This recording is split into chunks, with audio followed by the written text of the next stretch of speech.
Zero Podcast está de volta, hoje trazendo uma personalidade nacional que vive e acontece no mundo da televisão, do cinema, do teatro brasileiro, sempre com muita expressão. Estou falando de Stepan Essessian, que está aqui conosco para falar do lançamento do novo projeto, do livro Guia Prático para Inadimplentes e Negativados.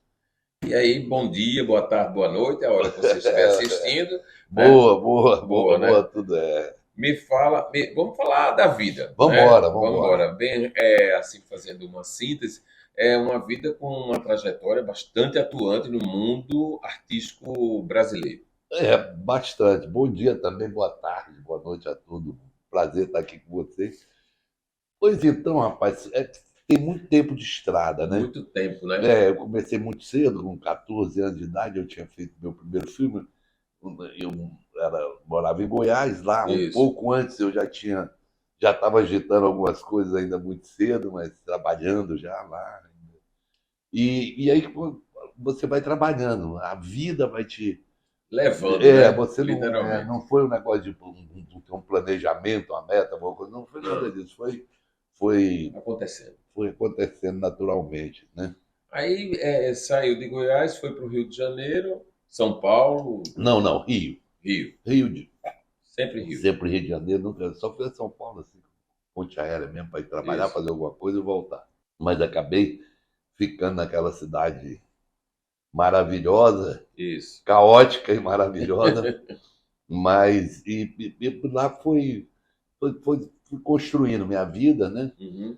E Primeiro no teatro ou na televisão? primeiro cinema. Cinema. Eu estreiei em cinema num filme chamado Marcelo Zona Sul, que foi que abriu todas as portas. E eu relutei um pouco no início da minha vida. Lá eu ia, mas eu não tinha planejado ser artista, nunca tinha pensado Ah, nisso. é? E tinha Não, planejado o quê? cara, Não tinha planejado. não, na verdade eu trabalhava num jornal, Hum, um semanário, um jornal em Goiás, que era um jornal muito importante, tá? Um jornal. E eu fiquei encantado o jornalismo. com aquele universo.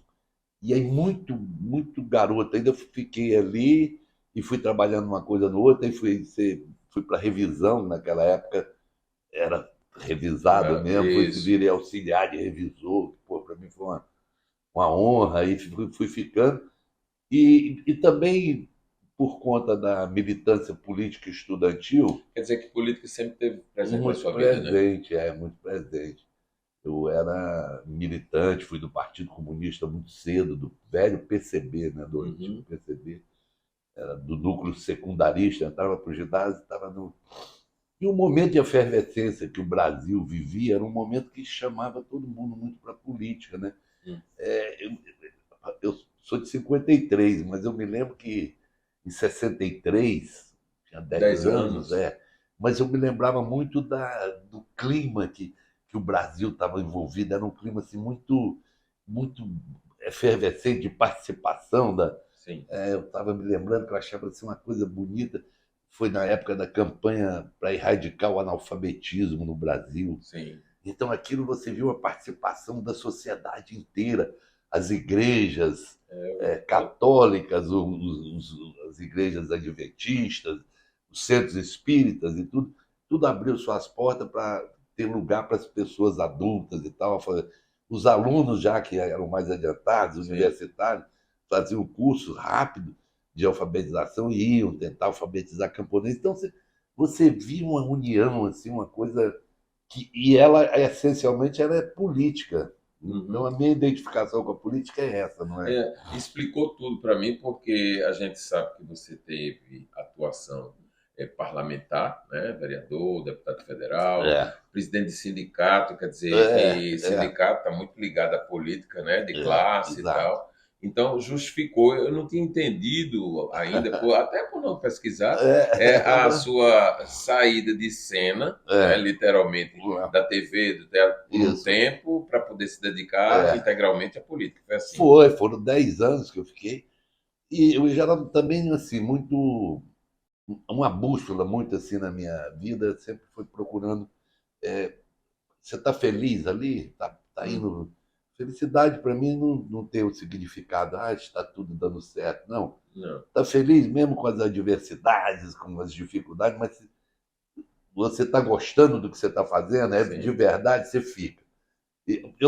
Teve um momento em que eu estava meio assim, meio também coincidiu, eu dei muita sorte, eu estava desanimado com a profissão, porque a nossa profissão ela é muito exaustiva, cansativa. Eu Ela é até glamurosa, mais mas glamurosa. cansativa, né?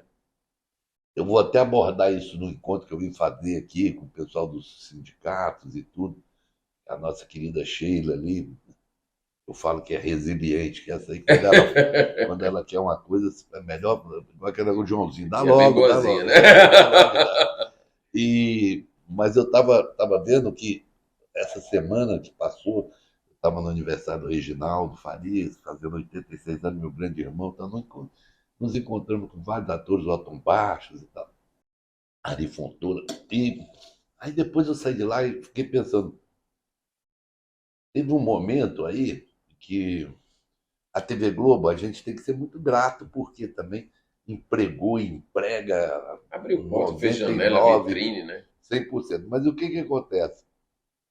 Ela fez um bem e que hoje pegou todo mundo desprevenido, que a nossa profissão, ela nunca foi estável. Sim. Ela sempre foi de uma insegurança. Você acabava um trabalho e falava, e E agora? Vou agora? fazer o quê? Então era aquela expressão matar um leão por dia, era isso mesmo. E aí, de repente, passou-se um período muito grande, aliás, de que uma grande casta, uma grande parte dos artistas ficaram com essa estabilidade dada por contratos a longo prazo da televisão. Isso. Então, por, Acomodou, né? acomodou e por um certo aspecto, assim, criou uma coisa de que, poxa, olha, não é tão arriscado assim ser ator. Então todo mundo. Isso. É uma.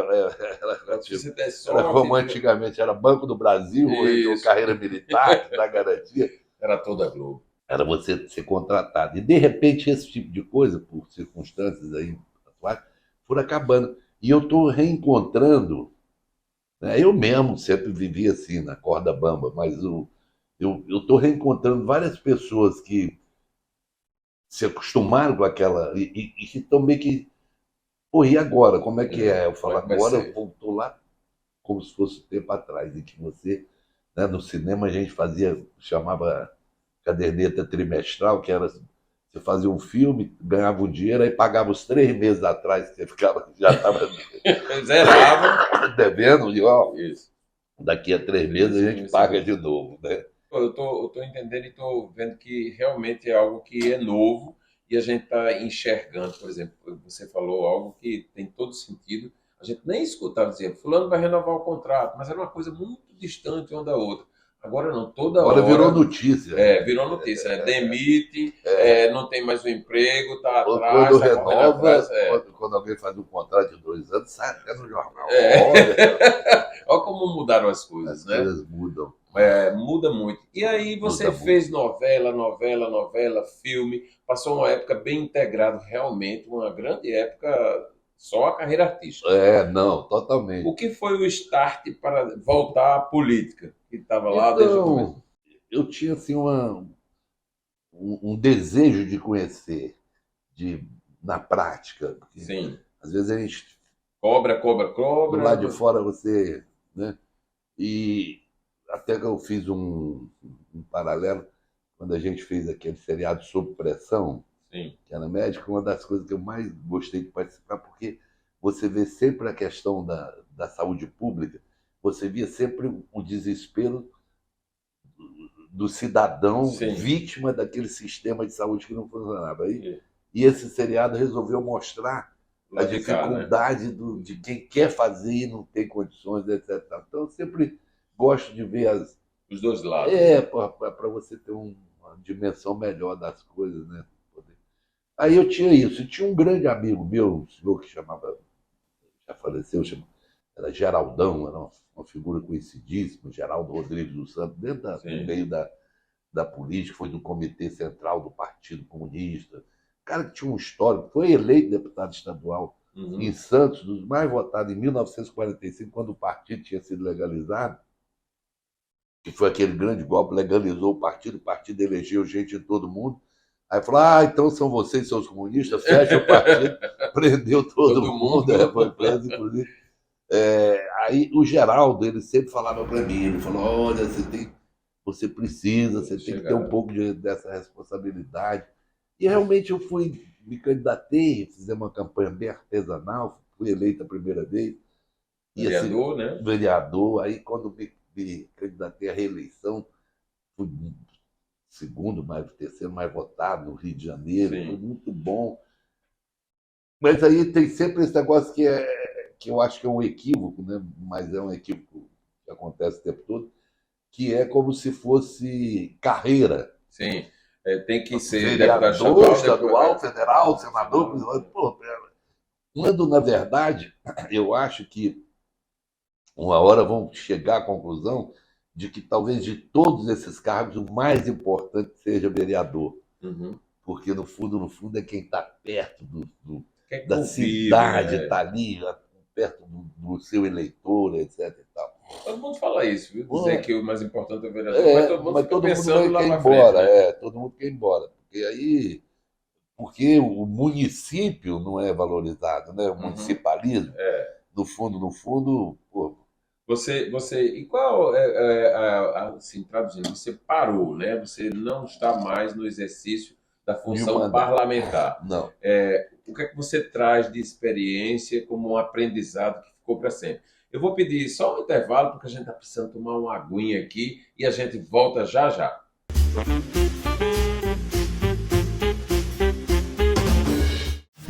Olá, eu sou Humberto Arcoverde, médico da dor. Você sabe identificar uma dor crônica? Se sua dor persiste por mais de 3 meses e os remédios não dão conta, provavelmente sua dor já é crônica. Você precisa de um tratamento adequado, afinal, sua dor é real, você precisa ser ouvido e a tecnologia está aí para nos ajudar a devolver sua qualidade de vida. Endor, endometriose e dor crônica. Epitácio Pessoa 2930. Agende sua consulta. 994003535. Responsável técnico Humberto Arcoverde, CRMPB 7598.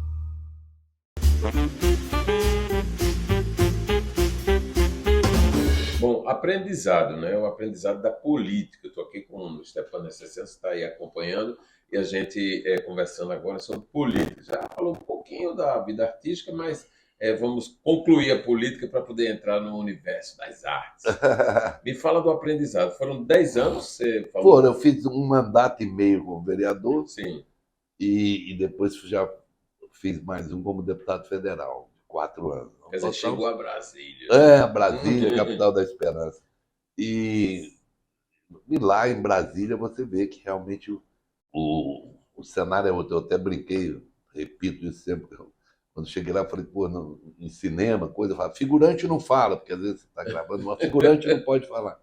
Aí quando eu cheguei lá, eu percebi o sentido disso. Você acaba sendo um figurante lá de 500 tem as estrelas, né? As estrelas, e você E fica. E não fala, porque se quiser falar é 1 minuto lá. Mas mesmo você chegou já como artista consagrado, não teve essa expressão, essa facilidade de ganhar. De espaço, mas eu era oposição, meu partido era de oposição, então tem muito isso.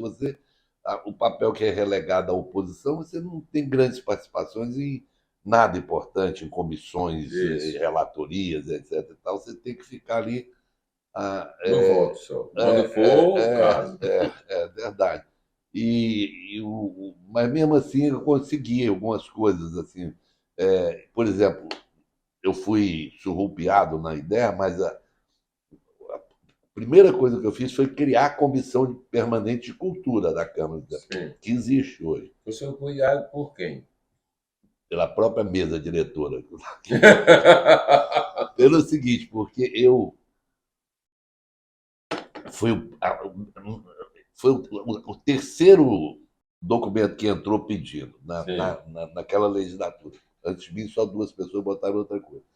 Olha, eu falei com o presidente, não, por quê? Porque a Comissão de Educação, que era Educação e Cultura, é uma maldade com a educação e com a cultura, porque a quantidade de coisas que a Comissão de Educação tem que resolver, pouco espaço sobrava para se debruçar sobre as questões da cultura. Então, era um tema importante e tal. Tinha um É, ministério e não tem uma comissão. e você, como representante de um dos segmentos da cultura, né? Era política com arte, inclusive É, sempre foi meu slogan, né? hum, Aí, bom, mas aí o que, que aconteceu? Fui enrolar, não sei o que. Aí mostrei que podia ser criada a comissão sem criar nenhum encargo, sem despesa nenhuma mais. E no final, passado, não, já vai.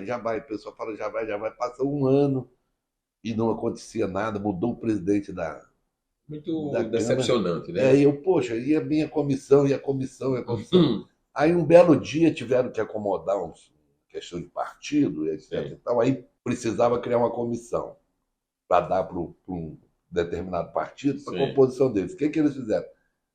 Foi vergonhoso. Eu falei para ele, pô, isso é assalto à mão armada. Eles pegaram o meu projeto, projeto. mas sem tirar uma vírgula nem nada, e simplesmente tiraram meu nome e Botar apresentaram tudo. como uma resolução da Câmara, da mesa e tal, e acabou. Mas graças a Deus foi criada, Pelo bem do é, segmento, foi criada, depois reconheceram, as pessoas até. Ah, eu falei, mas por que não deixar meu nome? Não, porque a tradição é que quem cria a comissão é o primeiro presidente da comissão. sim, sim. E como a gente tinha que dar para outro partido que não o seu, eu falei, pô, mas não precisava, era só falar isso para mim que eu abria a mão. Mas pelo menos ficava marcado aí. É. Bom, isso aí foi um detalhe, né? O aprendizado é que nem tudo que a gente quer, que vai lá para lutar, consegue realizar, ou É, é tão fácil como a gente pensa que seria, né? não é? E eu acho assim, o, o desenho da coisa não é uma coisa moderna, que flui, entendeu? Ele é um desenho muito como é tudo um pouco aqui no Brasil. Uma vez eu cheguei à conclusão, por exemplo, se você no Brasil você faz uma lei para beneficiar o cafezinho. Sim, isso. Aí, e você cria essa lei, em 5 linhas você define o que é a lei. Depois você faz 50 páginas para defender aquela lei do mau uso que pode ser feito dela. Você perde mais tempo para. É mais ou menos a história das licitações, que é para evitar os roubos, os desvios, os erros. E aí você vê um monte de situações que não pode isso por aqui, não pode isso por aqui, não pode isso por aqui. E continua acontecendo os desmandos, continua, Isso aí né? eu vi nitidamente. O Brasil precisa romper com uma parte que eu chamo do crime legalizado. Uhum. Pô, quem define a quantidade de vigilantes que você tem que ter num prédio público, digamos? Uhum. Foi feito lá na Câmara, no Senado, os caras, para cada metro quadrado, isso aqui. Então, isso aí é legalizado.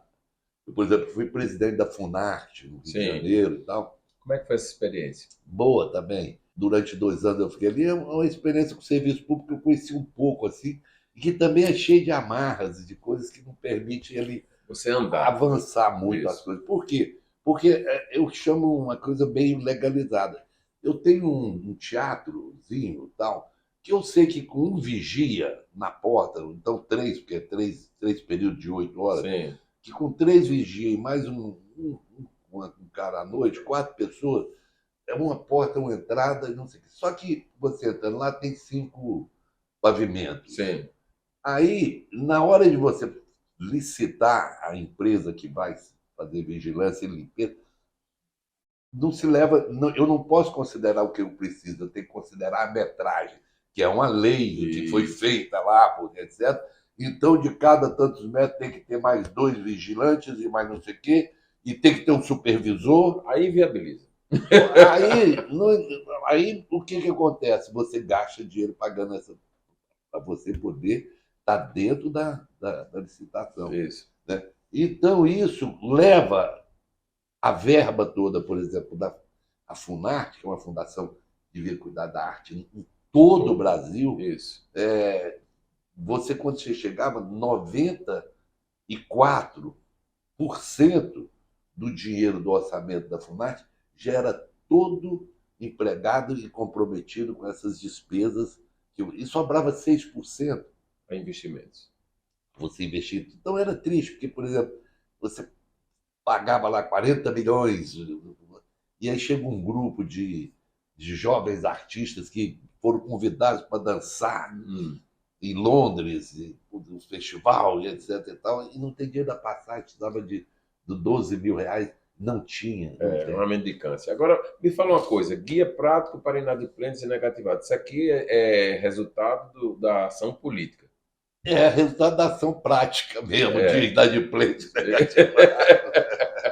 Ele está lançando no Brasil todo, passando pela Paraíba agora. Exatamente. Esse aqui é meu segundo livro. Eu escrevi um primeiro, chamava Garimpo de Almas, que era um romance, assim, uma literatura mais densa e tal.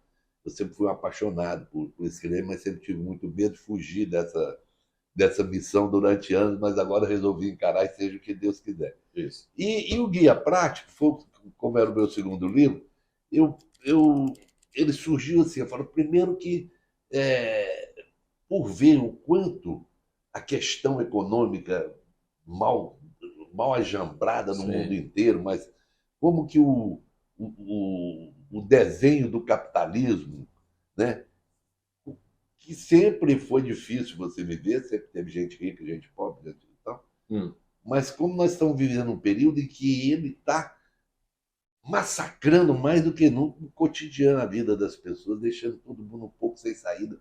E eu estou vendo as crises explodirem nas famílias, é casal brigando, é pai que não pode dar as coisas para o filho. Tá? Isso tudo. Aí eu falei, também resolvi fazer um pouco na brincadeira, ensinando como é que você sobrevive a esse caos.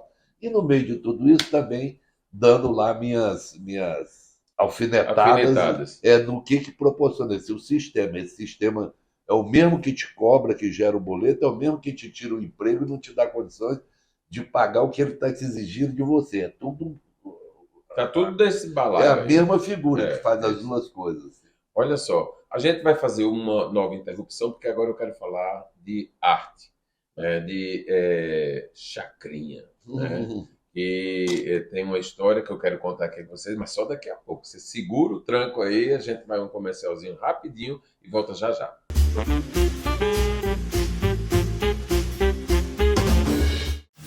Olá, eu sou Humberto Arcoverde, médico da dor. Você sabe identificar uma dor crônica? Se sua dor persiste por mais de 3 meses e os remédios não dão conta, provavelmente sua dor já é crônica. Você precisa de um tratamento adequado. Afinal, sua dor é real, você precisa ser ouvido e a tecnologia está aí para nos ajudar a devolver sua qualidade de vida. Em dor, endometriose e dor crônica, Epitácio Pessoa 2930. Agende sua consulta. 994003535. Responsável técnico Humberto Arcoverde, CRMPB 7598.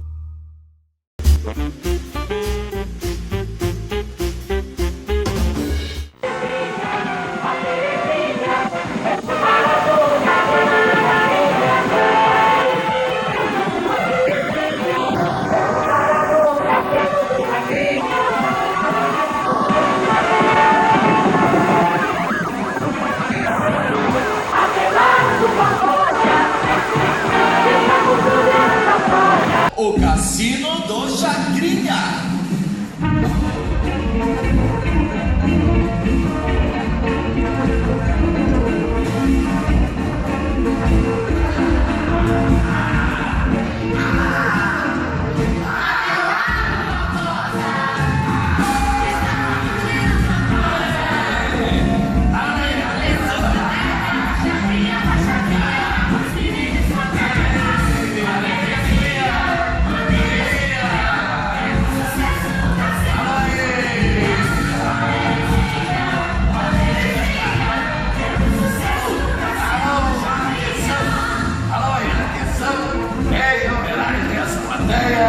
Toda bonitinha.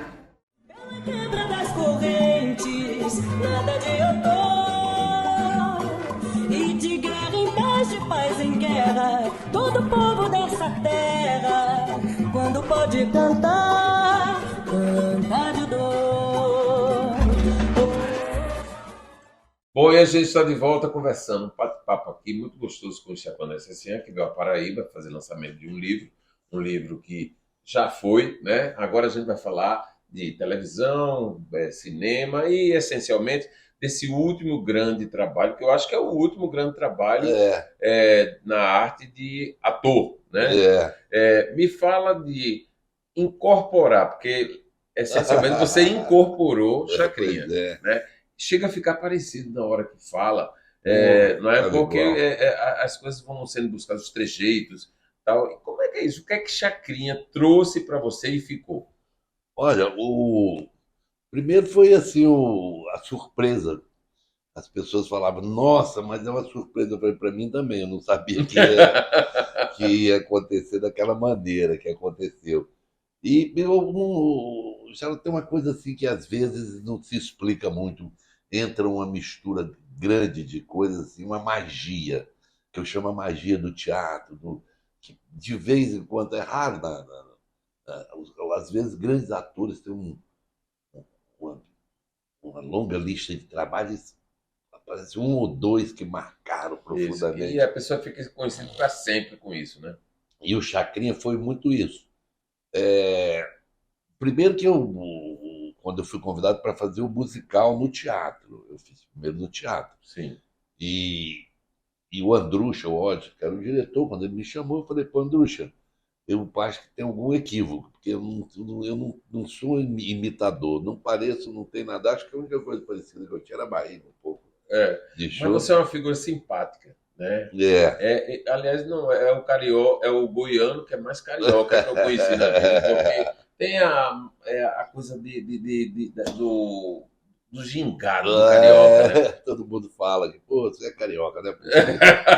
Aí, aí eu falei isso com o Andrucha, olha como você foi num ponto. Aí eu falei, pô, por que em fazer musical eu não canto, não danço, por mal represento?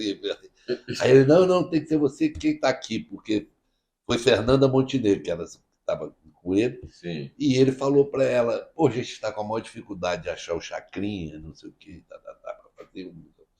E a Fernanda falou, você é louco, rapaz, a única pessoa, ela foi bem radical, a única pessoa que pode fazer Chacrinha no Brasil é o Necessian, que é seu amigo, seu parceiro. Aí o Andrucha tomou um susto, falou, mas por que, Fernanda? Falou assim, chama, só ele vai entender aquele espírito que ela viu por esse lado. Isso. Aí, pô, com isso tudo, eu falei, Andrucha, vamos arriscar. Pedi lá para cortar várias músicas que cantava, porque eu não canto. Aí fomos fazendo. O que aconteceu, na verdade, foi o seguinte, eu percebi que duas coisas, que eu ia fazer um personagem que era muito mais importante do que eu e do que qualquer outra coisa. Então, o que eu fiz foi desaparecer atrás desse personagem, me escondi. Isso. Eu sabia que as pessoas ninguém ia querer ver o artista falando, ia ver o Chacrinha. As pessoas estavam com saudade do Chacrinha. Isso. Transfere imediatamente, né? Você quer enxerga em você ele. Exatamente. E aí, a segunda coisa que eu vi foi o seguinte, que se eu botasse a cartola, não sei o quê, a buzina, o abacaxi, qualquer pessoa que fizer isso está fantasiado De Chacrinha. A pessoa vai olhar e falar, a fantasia dele é Chacrinha. Mas logo em seguida, a segunda cena que eu tinha, era eu de Abelardo Barbosa só de cueca, uma boininha, entrando em casa, puto da vida, nervoso, xingando e tal, que era o temperamento dele, que era muito assim. E eu pensei, falei, as pessoas precisam acreditar no Abelardo Barbosa para poderem depois acreditar absolutamente no Chacrinha. Então fui por esse caminho e foi acontecendo assim as coisas, etc. Eu até evitei muito de ver vídeo dele no início para não se sentir influenciado, não né? Ficar, exatamente. E aí, graças a Deus, foi no final faltava um andar dele. Aí eu procurei, vi um vídeo ele andando assim, sem levantar o pé, não sei o quê. Quando eu fiz, aí eu fiz de surpresa para todo mundo, né? Até para o filho do Bial, todo mundo falou, porra, cara. Aí fiz e aconteceu. Aí realmente, por méritos do Chacrinha, muito mais do que meu, esse personagem contagiante, revolucionário, o cara realmente era um gênio. E as pessoas ficaram muito emocionadas, tiveram reações assim que poucas vezes se via no teatro. Pessoas que, quando eu aparecia, choravam imediatamente, outros se emocionavam, outros gritavam, era uma coisa assim. E muito grato porque pegou a família dele, os filhos, todo mundo. Foram pessoas que... O filho dele, o Jorge, faleceu há pouco tempo, falou um negócio que foi que mais me comoveu, me me emocionou. Eu saí do Teatro de São Paulo de noite, ele me encontrou assim, hoje eu acho, ele falou, cara, eu não tenho de falar com você, mas eu tenho vindo toda noite. Eu nunca imaginei que pudesse ver meu pai vivo outra vez. Ele falou, eu vim aqui para ver meu pai. Muito bacana. Aí Né? aquilo foi uma coisa assim, foi um dos maiores presentes. Assim. Você incorporar Chacrinha é uma situação. Aí faz esse sucesso que fez, né? Que fica, porque é o personagem, como você falou ainda agora, marcante, que os atores em geral têm um ou dois ou três que ficam ali para sempre. E aí desincorporar Chacrinha. Conseguiu? Está sendo fácil ou difícil? Não, deu trabalho. Deu trabalho. Eu fiquei meio hipocondríaco igual ele, fiquei meio doente e tal, mas saiu. Aí teve uma hora que eu mesmo falei, não, chega, porque em respeito ao personagem, senão daí a pouco toda hora... Avacalha, né? Avacalha, toda hora, não sei o que e tal. Mas eu fiz... E tinha que voltar, o Stepano não poder ficar no Chacrinha, claro, né? tem que tentar fazer outras coisas, mas a gente vai... Daqui a pouco alguma coisa acontece. Me fala uma coisa, aí você falou de um dos filhos, né? E existe o Leleco, que mora no Rio de Leleco está Janeiro, até né? hoje vivo, os outros dois, o Jorge e o Nanato, que era o que teve um problema, né? Morreram os dois. Isso. O Nanato, inclusive, morreu uma semana antes da estreia da gente no teatro. Uhum. E eram personagens da peça e tal. E tem o Leleco, que está vivo, bastante vivo, e lá cheio de filhos e netos e coisas. Agora, fala outra coisa, Stepano. Eu falo muito nesse personagem de Chacrinha, porque ele é marcante, um ídolo, um símbolo. E aí, depois dele, outros trabalhos, porque você está em total controle do trabalho, está aí vivo, fazendo, percorrendo o país, buscando os outros caminhos, né? Tendo novas experiências. Claro. A arte cênica continua sendo um foco. E até lá, quando a gente estava falando da política, não sei o quê, qual a experiência, eu falei assim, uma das coisas que eu percebi, eu nunca quis mudar de profissão. Sim.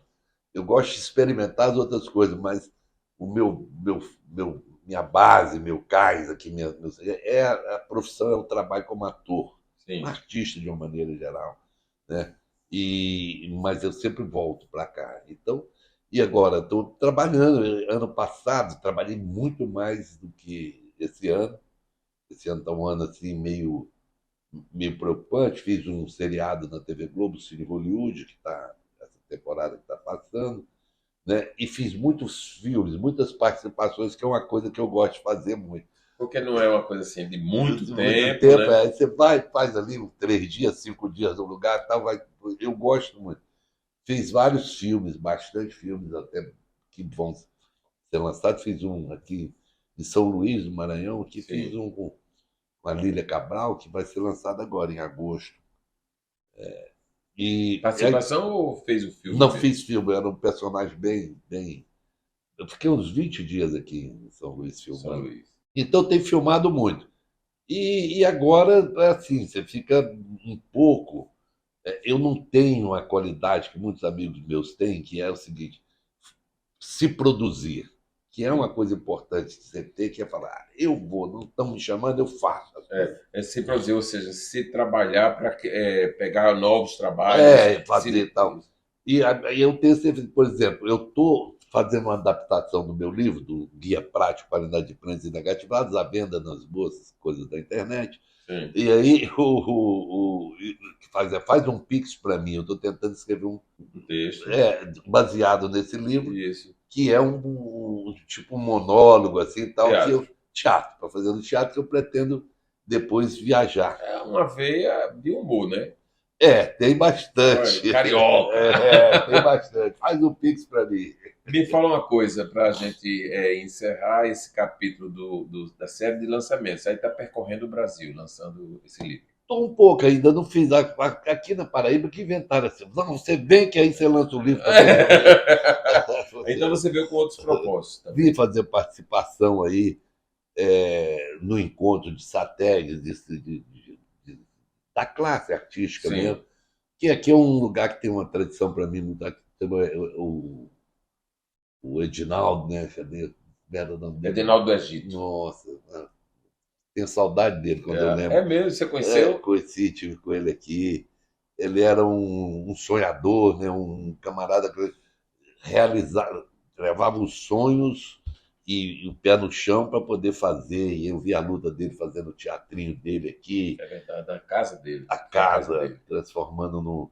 E sempre muito aglomerando e conversando e trazendo a juventude também para dentro da história. Eu achava ele assim além de uma inteligência brilhante, uma cultura muito Boa. grande, muito boa. Ela foi muito agradável. Estive com ele 2 vezes, se não me engano, aqui, em passagem, quando eu conheci. E então, quer dizer, dentro disso eu também vou trazer o livro para algumas pessoas. Isso. Olha só, para a gente encerrar, a gente falou de arte, falou de política. Eu quero encerrar com uma avaliação sua, rápida, claro. O Brasil tem jeito, dá certo. Como é que está a política? São 3.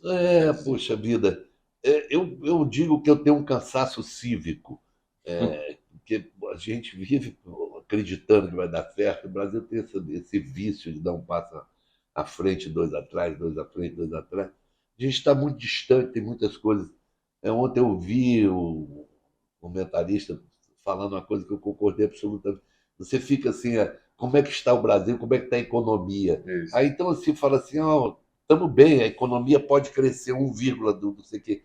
Mas pô, as pessoas não estão vendo que a longo prazo é muito além do que esse índice inflacionário, do que esse crescimento, que nós precisamos mexer com a infraestrutura mesmo para valer no país.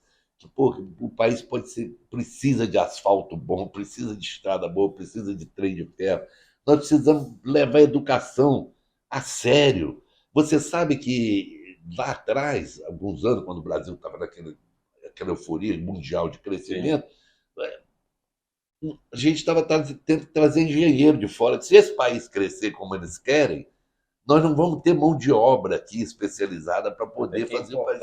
Então, não tem jeito, nós estamos atrasadíssimos na educação e etc. Então, eu acho que você tem que pensar nas coisas imediatas, que é o arroz e o feijão na mesa das famílias, né? Mas a gente está lidando com fome. Nós não podemos esquecer que nós somos o país que tem fila para pegar osso no lixo para poder comer e tem fila esperando jatinho para poder comprar. Esse é o nosso país. Se a gente não perceber que essa desigualdade é catastrófica, que ela precisa ser detida imediatamente, se as elites e quem tem o poder não perceber que é hora de dividir, de dividir não é dar, é distribuir, é investir, para a gente poder fazer outro país. E terminando, é o meu mote, meu tema, a coisa que eu mais penso. Nós precisamos ter um olhar muito especial para as crianças de 0 a 8 anos de idade. Mesmo que a gente não possa avançar para 12, 14, 16 anos, que a gente precisa prestar atenção no adolescente também, mas o que nós estamos fazendo com o que eu chamo o massacre dos nossos anjinhos é uma coisa imperdoável. Não dá para levar a sério um país que deixa criança de 0, de 1 ano, de 1 mês, de 2 meses, bebê, até 5, 4, 6 anos, passando fome, desnutrida.